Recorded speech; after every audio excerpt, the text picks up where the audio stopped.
Sebelum dikenal sebagai kapal berhantu, Mary Celeste hanyalah kapal dagang biasa. Tapi sejak awal kemunculannya, ada sesuatu yang terasa tidak beres. Dibangun tahun 1861 di Nova Scotia, Kanada, kapal ini awalnya diberi nama Amazon.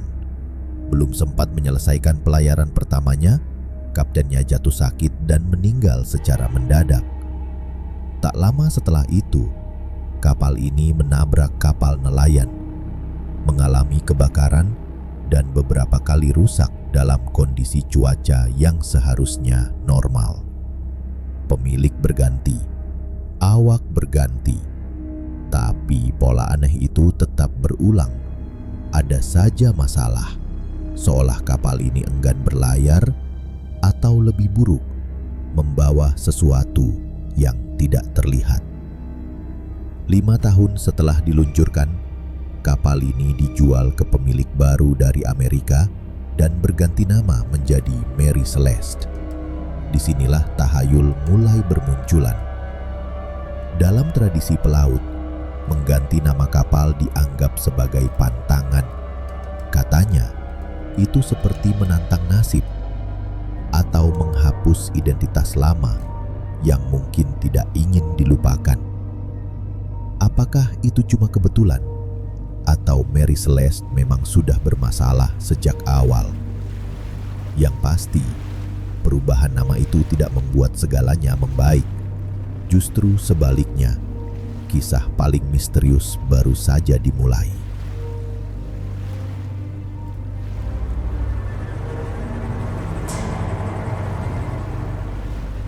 Pada tanggal 7 November 1872, Mary Celeste berangkat dari New York menuju Genoa, Italia. Kapal ini membawa muatan alkohol industri dalam jumlah besar. Tak ada yang aneh di awal pelayaran. Cuaca cerah, angin bersahabat, dan kapal dalam kondisi layak. Kaptennya, Benjamin Briggs, adalah pelaut berpengalaman, disiplin, religius, dan dikenal sebagai sosok tenang yang tak mudah panik. Kali ini, ia membawa serta istri dan anak perempuannya yang masih kecil. Itu memberi kesan bahwa ia benar-benar percaya pelayaran ini aman. Selain keluarganya, kapal ini diawaki oleh 7 orang lainnya. Semuanya dipilih sendiri oleh Kapten Briggs. Orang-orang yang ia percaya, bukan awak sembarangan. Tapi ada satu hal yang sering diabaikan. Briggs sempat menulis surat kepada saudaranya sebelum berlayar. Dalam surat itu, ia menyebut cuaca agak aneh. Langit terlihat bersih, tapi ia merasa tekanan udara berubah-ubah secara tidak biasa. Kalimat terakhir dalam logbook kapal ditulis pada pagi hari tanggal 25 November. Setelah itu, tidak ada lagi catatan. Tidak ada sinyal bahaya. Tidak ada pesan terakhir. Dan 9 hari kemudian, Mary Celeste ditemukan mengapung sendirian. Tak ada satupun orang di dalamnya.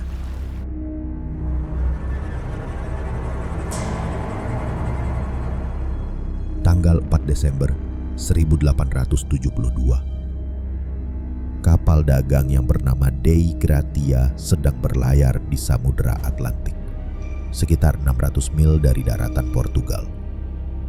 Di kejauhan, mereka melihat layar kapal lain berkibar tak tentu arah. Kapalnya tampak bergerak perlahan dan tidak stabil, seperti tidak ada yang mengendalikannya. Mereka mencoba mendekat. Semakin dekat, suasana mulai terasa ganjil. Tak ada tanda, tak ada bendera yang menunjukkan keadaan darurat. Tapi kapal itu terus bergerak, seperti dikemudikan oleh sesuatu yang tak terlihat. Mereka akhirnya mengenali nama kapal tersebut di aluan, Mary Celeste. Kapal itu jelas masih bisa berlayar. Tidak ada kerusakan berat. Tapi yang membuat bulu kuduk merinding adalah tidak ada seorang pun di dalamnya. Saat awak Dei Gratia naik untuk memeriksa, suasana di dalam kapal terasa seperti rumah yang baru saja ditinggal. Makanan masih tersusun di atas meja. Pakaian tergantung rapi di tempat tidur. Bahkan barang-barang pribadi masih tertata. Tapi sekoci hilang. Kompas rusak, beberapa layar robek, tali terlepas. Dan yang paling aneh, sebagian dari kargo alkohol ditemukan dalam kondisi bocor. Namun tidak semua. Beberapa barrel terlihat kosong, tanpa bekas tumpahan. Mereka mencari ke seluruh penjuru kapal. Tidak ada darah, tidak ada tanda perlawanan, tidak ada mayat, hanya keheningan. Salah satu pelaut Dei Gratia kemudian berkata, kapal itu terasa seperti makam, tapi tak ada jasad, hanya sunyi dan rasa tidak nyaman yang sulit dijelaskan. Apa yang bisa membuat satu kapal penuh orang tiba-tiba menghilang begitu saja, tanpa jejak, tanpa tanda perlawanan? Pertanyaannya baru saja dimulai.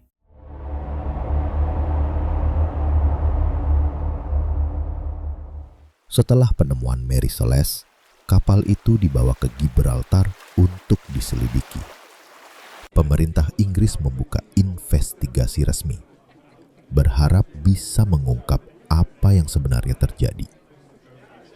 Tapi justru dari sinilah misterinya semakin dalam.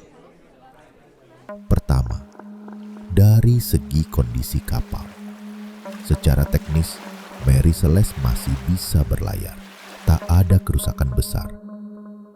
Persediaan makanan dan air cukup untuk 6 bulan. Peralatan navigasi, kompas, sextant, logbook, sebagian rusak tapi tidak hancur. Lalu mengapa mereka meninggalkan kapal? Logbook terakhir dicatat 9 hari sebelum penemuan. Isinya pun biasa saja. Posisi kapal, arah angin, dan kecepatan. Tidak ada tanda yang janggal. Tidak ada catatan cuaca ekstrim. Ada bekas goresan di rel kapal, seolah tali sekoci dilepas dengan tergesa-gesa. Tapi arah perginya tidak pernah diketahui dan sekoci itu tidak pernah ditemukan. Barang-barang berharga tidak ada yang hilang. Bahkan tas berisi uang dan dokumen pribadi milik kapten masih tersimpan rapi di dalam kabin. Pemeriksaan lanjutan menemukan bahwa 9 barel alkohol industri di ruang kargo bocor, tapi tidak ada bekas ledakan atau kebakaran. Awalnya, pihak berwenang sempat curiga pada awak kapal Dei Gratia. Mereka dituduh membunuh awak Mary Celeste dan mengambil alih kapalnya untuk mendapatkan uang imbalan. Dalam aturan pelayaran saat itu, siapapun yang menemukan kapal terlantar dan berhasil membawanya ke pelabuhan berhak atas kompensasi besar dari pemilik kapal. Tapi setelah penyelidikan panjang, tuduhan itu tak terbukti. Tidak ada cukup bukti. Tidak ada motif yang kuat. Akhirnya, kasus ditutup begitu saja. Dokumen penyelidikan mencatatnya sebagai kasus kehilangan awak secara misterius. Dan sampai hari ini, itu masih jadi satu-satunya jawaban yang kita punya.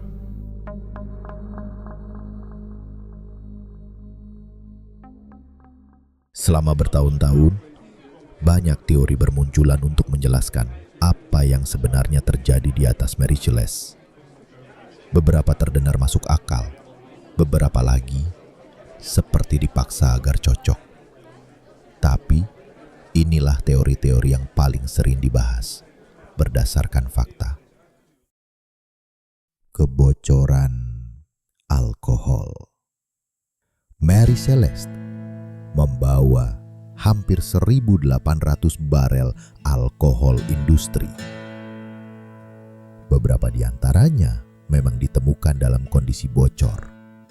Alkohol jenis ini mudah menguap, dan jika gasnya terkumpul di ruang tertutup, bisa memicu ledakan. Tapi anehnya, tak ada bekas terbakar. Tak ada ledakan kecil sekalipun. Salah satu teori menyebutkan bahwa awak kapal mencium bau gas yang sangat kuat. Takut kapal akan meledak, mereka mungkin memutuskan untuk mengungsi sementara ke Sekoci sambil menunggu uap mereda. Masalahnya, laut bukan tempat yang ramah untuk rencana seperti itu. Jika tali Sekoci terputus oleh angin atau ombak, mereka bisa hanyut dan tidak pernah kembali. Kesalahan navigasi. Beberapa alat navigasi ditemukan rusak. Jika kapten salah membaca posisi, ia bisa saja mengira mereka dekat daratan, padahal sebenarnya masih jauh dari garis pantai. Dalam kondisi cuaca buruk atau tekanan psikologis, keputusan bisa diambil tergesa-gesa. Mereka mungkin mengira kapal dalam bahaya dan turun ke Sekoci untuk menyelamatkan diri. Fenomena alam. Beberapa peneliti percaya kapal mungkin dihantam oleh waterspout, semacam tornado laut. Tekanannya bisa mengangkat sebagian air laut dan menurunkannya kembali secara brutal. Tidak cukup untuk menenggelamkan kapal, tapi bisa menyebabkan kerusakan ringan dan membuat semua orang panik. Apalagi jika digabung dengan ombak besar atau suara-suara aneh dari tekanan kapal. Dalam kondisi seperti itu, bahkan kapten berpengalaman bisa mengambil keputusan ekstrim. Keracunan makanan atau ilusi massal. Ada juga teori bahwa awak kapal mungkin keracunan, entah dari makanan, jamur, atau bahan kimia di udara. Beberapa jenis jamur bisa menyebabkan halusinasi ringan hingga berat. Mungkin mereka melihat atau mendengar sesuatu yang tidak ada, lalu turun dari kapal tanpa berpikir jernih. Teori ini memang spekulatif, tapi tetap dianggap masuk akal oleh sebagian peneliti. Tidak satupun dari teori ini bisa membuktikan secara pasti apa yang terjadi. Tapi jika kita gabungkan gas alkohol, alat navigasi rusak, keputusan tergesa, dan ombak yang ganas, semua itu bisa cukup menjelaskan bagaimana satu kapal bisa kosong tanpa jejak kekerasan. Dan justru karena semuanya terlihat terlalu normal, kasus ini jadi jauh lebih mengganggu.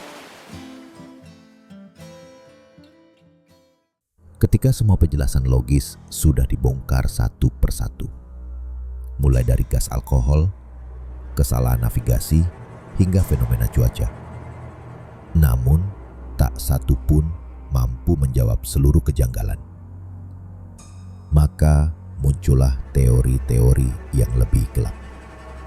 Bukan berasal dari para ilmuwan atau penyelidik resmi, tapi dari pelaut, penulis, dan saksi tak langsung.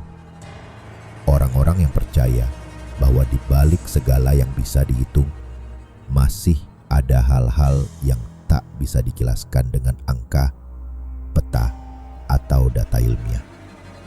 Karena bagaimana mungkin satu kapal dalam kondisi hampir utuh, dengan makanan masih tertata dan barang-barang pribadi tidak tersentuh, bisa ditinggalkan oleh seluruh awaknya tanpa satupun tanda kekacauan. Di titik itulah pikiran mulai terbuka pada kemungkinan yang lebih tidak masuk akal. Kutukan kapal. Sejak awal Mary Celeste memang sudah dianggap bermasalah.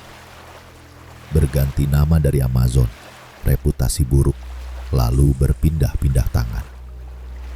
Di dunia pelaut, hal-hal tersebut cukup untuk membuat sebuah kapal diberi label kapal sial. Beberapa percaya kapal ini membawa kutukan. Bukan karena mistis, tapi karena sejarah panjangnya yang dipenuhi kecelakaan, kerusakan, dan kematian. Makhluk laut. Kisah tentang makhluk laut raksasa memang selalu jadi bagian dari mitologi samudera. Beberapa cerita menyebutkan suara aneh dari dalam laut yang hanya terdengar saat malam. Pelaut Dei Gratia bahkan pernah menyatakan bahwa saat kapal itu ditarik, mereka mendengar seperti bunyi ketukan dari dalam lambung kapal. Padahal tak ada siapapun di sana. Teori ini tentu tidak punya bukti kuat, tapi dalam dunia misteri, kadang yang tidak masuk akal justru paling diingat. Dimensi lain atau serangan tak kasat mata.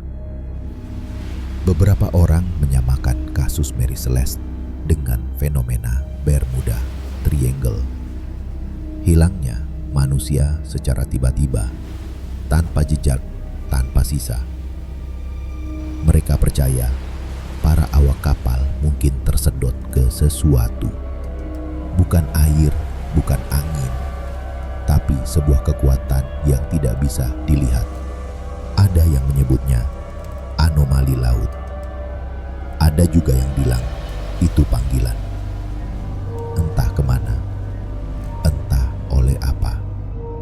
Energi dan medan magnet.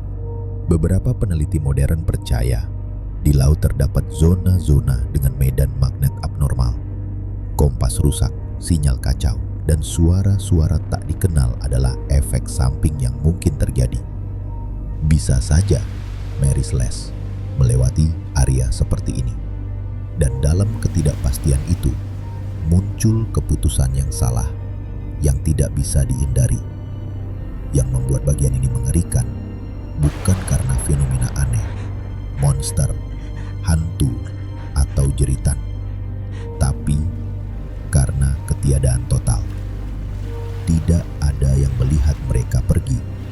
Tidak ada yang tahu apa yang mereka hadapi. Tidak ada penjelasan akhir. Hanya kapal kosong yang tetap mengapung di luasnya lautan. Seolah-olah lautan menyimpan rahasianya rapat-rapat untuk kita ketahui. Mary Celeste bukan kapal pertama yang ditemukan kosong di laut. Tapi dari semua kasus serupa, inilah yang paling membingungkan. Tidak ada badai besar, tidak ada serangan bajak laut, tidak ada jejak pertikaian.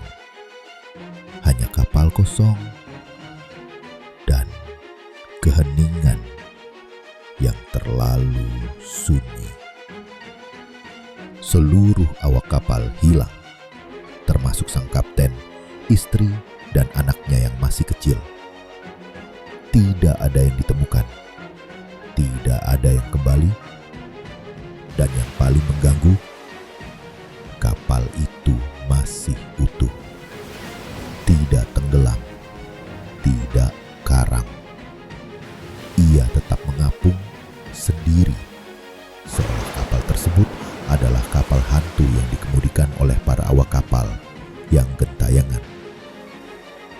Sudah lebih dari 1 abad berlalu, berbagai teori datang dan pergi, tapi kebenaran tentang apa yang terjadi di atas Mary Celeste masih terkubur di laut. Mungkin sudah terkubur bersama mereka yang hilang, atau mungkin ada hal yang memang tidak ditakdirkan untuk diketahui.